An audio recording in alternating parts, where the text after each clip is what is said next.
Buenas tardes a todos los participantes de este congreso. Quería comenzar mi intervención dando las gracias a la Fundación Mainel por acertar esta comunicación que a continuación les voy a presentar y que se titula Del algoritmo al sesgo cognitivo. Y en concreto versará sobre el impacto de la inteligencia artificial y la digitalización en los colectivos de menores y personas mayores. Todo ello de una perspectiva basada en derechos humanos y centrada en el desarrollo sostenible ante los desafíos que supone la transformación digital. A este respecto, en primer lugar, me gustaría comentar la acelerada extensión eh, de la digitalización a nivel global. El uso de Internet ha pasado del 40% de la población en 2015 al 68% en 2024, según los últimos datos de Naciones Unidas. Aún así, de acuerdo con el objetivo 17.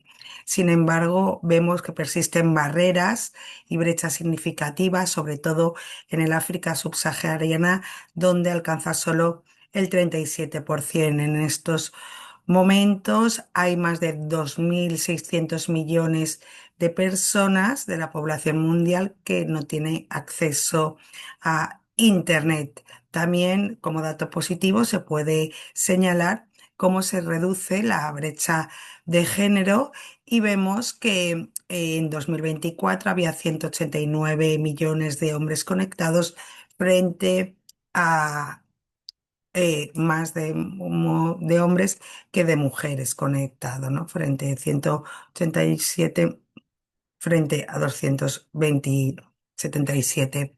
Por lo que se refiere a los datos en nuestro país, la penetración digital en España, vemos que en 2015 el 78% de personas entre 16 y 74 años usaban Internet. En el 2020 se alcanza una igualdad de género con el 93,2 y en el 2023 ya el 95% de la población está conectada regularmente. Por franjas de edad vemos como de 10 a 15 años el 70% de los menores poseen un teléfono inteligente, siendo el 96% a los 15 años y el 22% a los 10 años. Hay un salto cuantitativo y por lo que respecta al uso de Internet, en el 94% de los menores lo han utilizado en los últimos 3 meses, viendo el mayor incremento en la franja de edad entre los 11 y los 12 años. Por lo que respecta a las personas mayores entre 65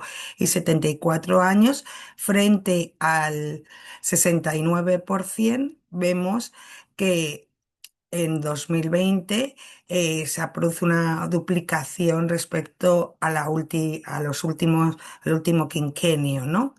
¿Cuál, ¿Qué es lo que queremos acentuar? Pues el impacto, ¿no? Que esta digitalización y este acceso a la inteligencia artificial se ha constatado que tiene en menores. Ahora lo veremos por distintos estudios médicos y científicos. Vemos que hay un desarrollo cerebral alterado, ¿no? Se disminuye el espesor de la corteza cerebral en varias regiones por uso excesivo de pantallas.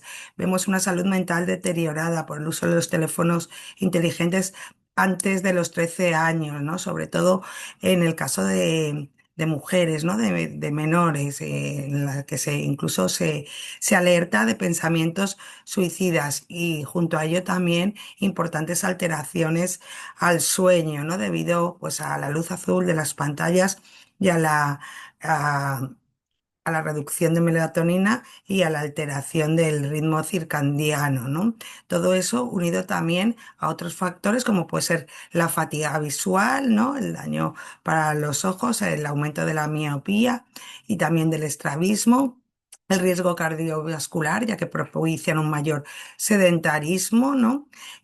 También vemos la inactividad física, ¿no? El consumo nutricional deficiente, ¿no? Fomentado también muchas veces por la publicidad y los hábitos que se indican desde este tipo de plataformas, ¿no? Junto también con una reducción de la atención, de la memoria, de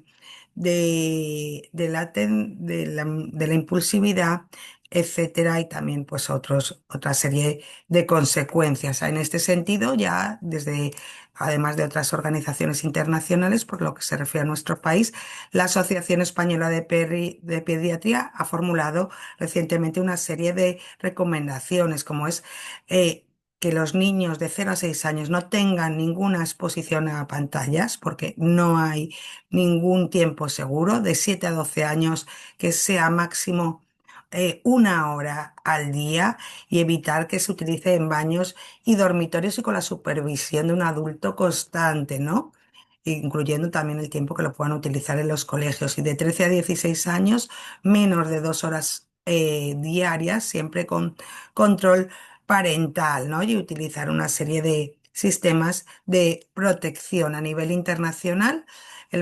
Por cuando entramos en el marco regulatorio, vemos que en la Unión Europea destacan una serie de documentos, como es la estrategia BIC más de 2022, la Declaración de Derechos Digitales de 2023 y el Reglamento contra el Abuso Sexual Infantil hasta 2026. En Naciones Unidas vemos que hay una serie de documentos también relevantes en este sentido, como el Pacto para el Futuro de 2024, donde se contiene todo un apartado específico a regular toda esta digitalización. También la Observación General número 25 sobre derechos del niño en el entorno digital de 2021, que es bastante, podemos tener una opinión bastante crítica junto con el profesor Vicente Beiber, o la OCDE, que tiene una recomendación sobre niños en entorno digital del 2021, y un informe de 2025 titulado House Life for Children in Digital Age. A este respecto, me gustaría destacar un último estudio de la Unión Europea, donde el 89,8% de los europeos se sienten preocupados por las fake news, por las noticias falsas, y el 90% considera que sería necesario una atención prioritaria a la protección infantil online. Por lo que respecta a otros estudios realizados por la OCDE, el 17% de los adolescentes se sienten ansiosos ante los dispositivos digitales, ¿no? Y sobre todo otro tipo de plataformas o redes sociales. A este respecto, en nuestro país, las medidas que se han adoptado destaca la aprobación en 2021 de la Carta de Derechos Digitales, donde se reconoce una protección a menores y la brecha digital en personas mayores. En 2024 se constituyó un comité de expertos donde se presentaron 107 medidas para crear entornos digitales seguros. En estos momentos se encuentra en tramitación urgente en el Congreso de los Diputados un anteproyecto de ley orgánica para la protección de los menores en entornos digitales, y se han puesto en marcha una serie de programas, como el programa Confía, que para desarrollar una serie de acciones en materia de concienciación y también de capacitación en ciberseguridad. Aún así, vemos que la Asociación Española de Pediatría alerta de que se trata de un problema de salud pública, ¿no? Y que la responsabilidad no puede recaer únicamente en las familias. Para finalizar, me gustaría presentar un proyecto a este respecto, que es la Asociación de la Adolescencia Libre de Móviles de la Comunidad Valenciana, que surge como consecuencia de un movimiento ciudadano de familias preocupadas por la interacción de sus hijos con los móviles en 2023. En estos momentos cuenta con más de 1.475 miembros en Instagram, 675 en WhatsApp y más de 30.000 a nivel nacional, a raíz de una serie de alianzas estratégicas con otras asociaciones, una asociación por su naturaleza política, confesional y plurilingüe, que no recibe ningún tipo de subvención, ni públicas ni privadas. Sus objetivos claves eran concienciar de forma temprana, mediante charlas y material didáctico, de estas consecuencias que puede tener la inteligencia artificial y el uso de pantallas en la adolescencia y los mayores y los menores. También apoyar a las familias.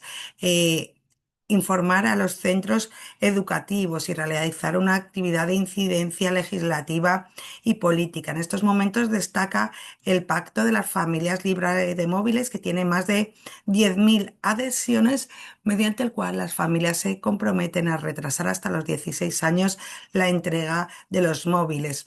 Como acciones destacadas, pues han realizado un manifiesto, la vida es eso que pasa mientras estás mirando una pantalla, organizan actividades, picnics al aire libre para ofrecer un ocio alternativo, campañas con el comercio para rutas escolares seguras, vídeos de sensibilización y han establecido una serie de acuerdos o sinergias con otras asociaciones como Family App o Asafan.